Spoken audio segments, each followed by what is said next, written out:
제1편에서 우리는 광해군이 왕위에 올라 7년 동안의 임진왜란을 겪으면서 폐허가 된 나라를 일으켜 세우기 위해 어떤 정책을 폈는지, 정책을 실현하는 과정에서의 어려움이 무엇이었는지 자세한 기록을 보면서 이해하셨을 것입니다. 그러므로 어떤 분들은 이렇게 반문하실 수 있습니다. 그 당시 유교 사상에 비춰봤을 때 광해군은 정말 억울한 것인가? 동생을 죽이고 어머니를 유폐시킨 것은 잘못된 선택 아닌가? 네, 맞습니다. 이것은 부정할 수 없는 사실입니다. 광해군은 영창대군의 죽음을 막지 못했고 임목대비를 서궁에 유폐시켰습니다. 이것은 분명 잘못된 결정이었습니다. 하지만 우리는 당시 상황을 이해할 필요가 있습니다. 광해군은 태어날 때부터 정통성에 상처가 있었습니다. 후궁의 아들로 태어나 전쟁 중에 급하게 세자가 되었고 선조는 죽는 순간까지 그를 온전히 인정하지 않았습니다. 영창대군이 태어나자 조정은 두 파로 갈라져 치열하게 싸웠습니다. 소북파는 공공연히 영창대군이 적자이니 그가 왕이 되어야 한다고 주장했습니다. 광해군 입장에서는 생존의 문제였습니다.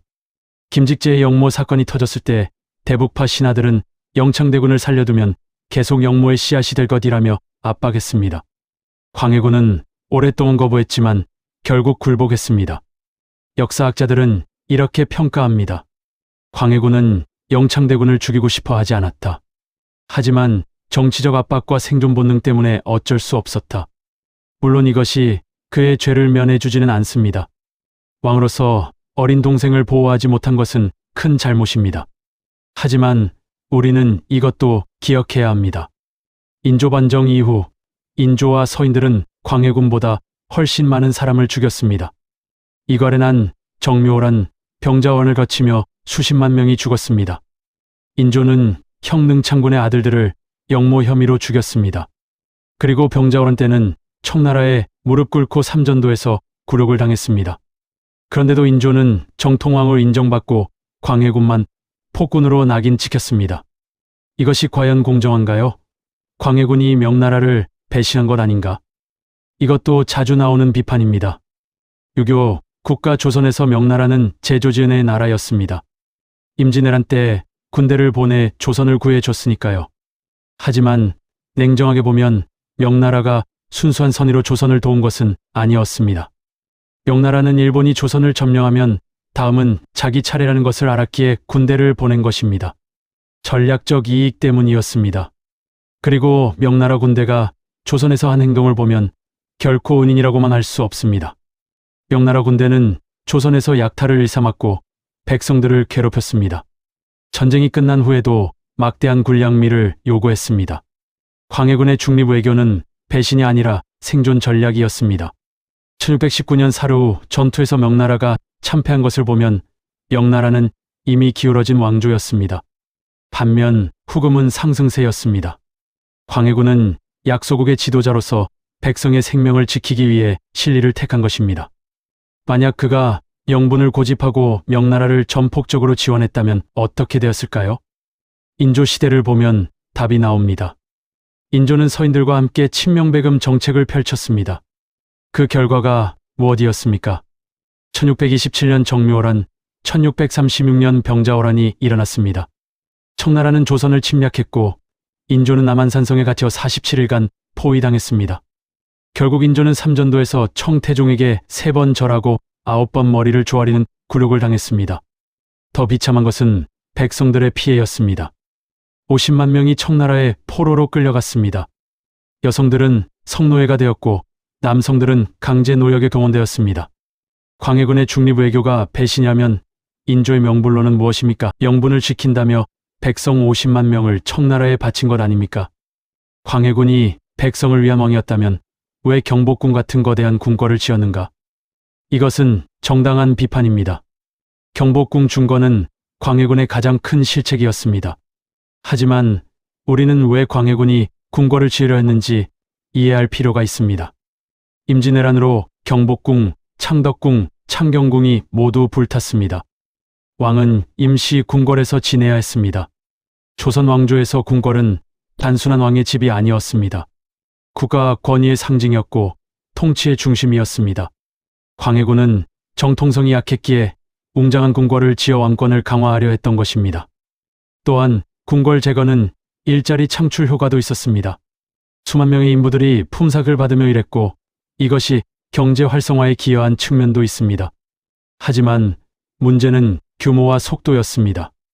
너무 크게, 너무 빨리 짓으려다 보니 백성들의 부담이 컸습니다. 광해군은 이 부분에서 백성의 고통을 제대로 헤아리지 못했습니다. 만약 광해군이 규모를 줄이고 천천히 지었다면 반정의 명분을 하나 줄일 수 있었을 것입니다. 여기서 역사의 아이러니가 있습니다. 인조반정 세력은 광해군이 백성을 괴롭히며 궁궐을 짓는다고 비판하며 반정을 일으켰습니다.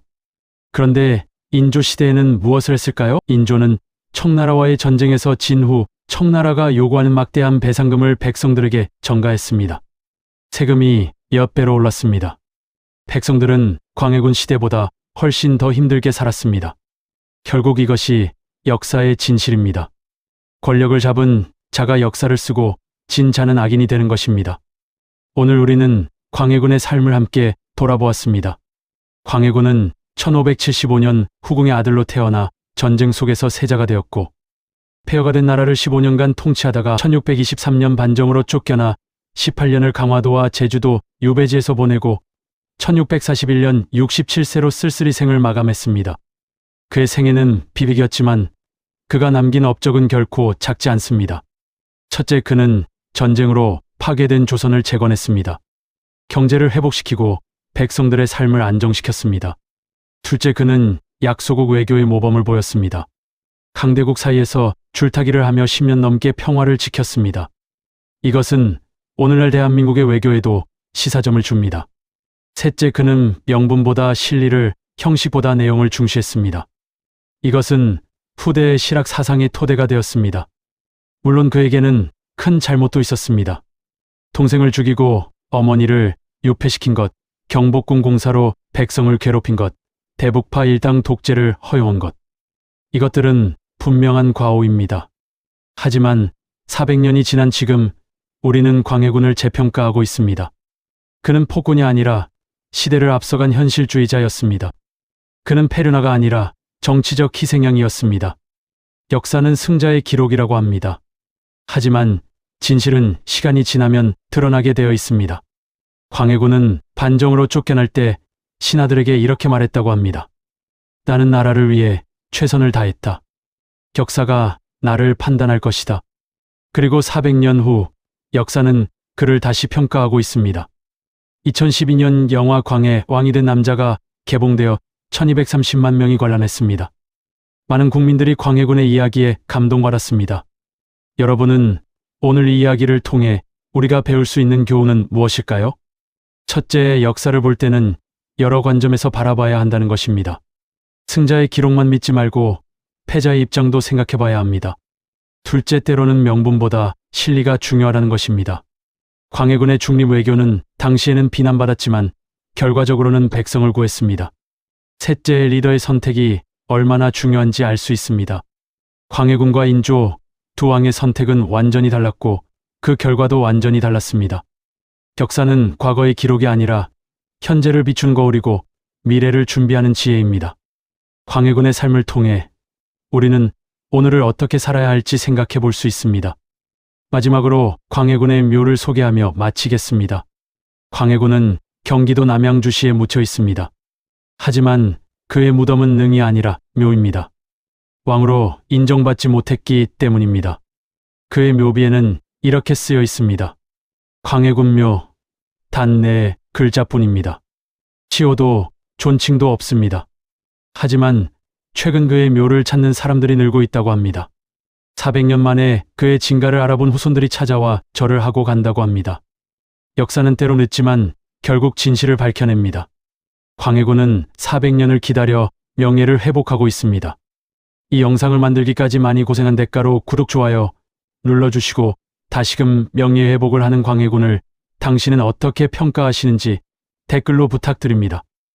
오늘 긴 이야기를 끝까지 들어주셔서 감사합니다.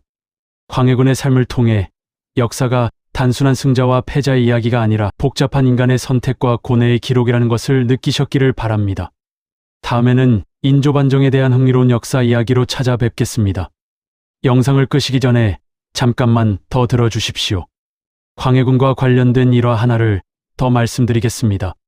광해군이 유배지 강화도에서의 일입니다. 1636년 병자호란이 터졌습니다. 청나라 군대가 강화도를 공격했을 때 66세의 늙은 광해군은 어떻게 했을까요? 그는 백성들과 함께 피난을 갔습니다. 왕이었던 사람이 평민 복장으로 백성들 틈에 섞여 도망친 것입니다. 누군가 그를 알아보고 전하라고 외쳤지만 광해군은 고개를 저으며 이렇게 말했다고 합니다. 나는 이제 왕이 아니오. 그저 늙은 죄인일 뿐이오. 하지만 청나라 군대가 물러간 후 마을 사람들은 광해군을 돌봐주었다고 합니다. 그들은 광해군을 미워하지 않았습니다. 이것이 우리가 만드는 역사입니다. 권력을 잡고 있는 소북파 세력들은 광해군을 폭군이라 욕했지만 평범한 백성들은 그를 기억하고 있었습니다. 전쟁 후 나라를 재건하고 그들의 삶을 안정시켜준 왕을 말입니다. 그래서 역사는 위대합니다. 진실은 숨겨질 수 있지만 결코 사라지지 않기 때문입니다. 항상 건강하시고 행복하세요. 감사합니다.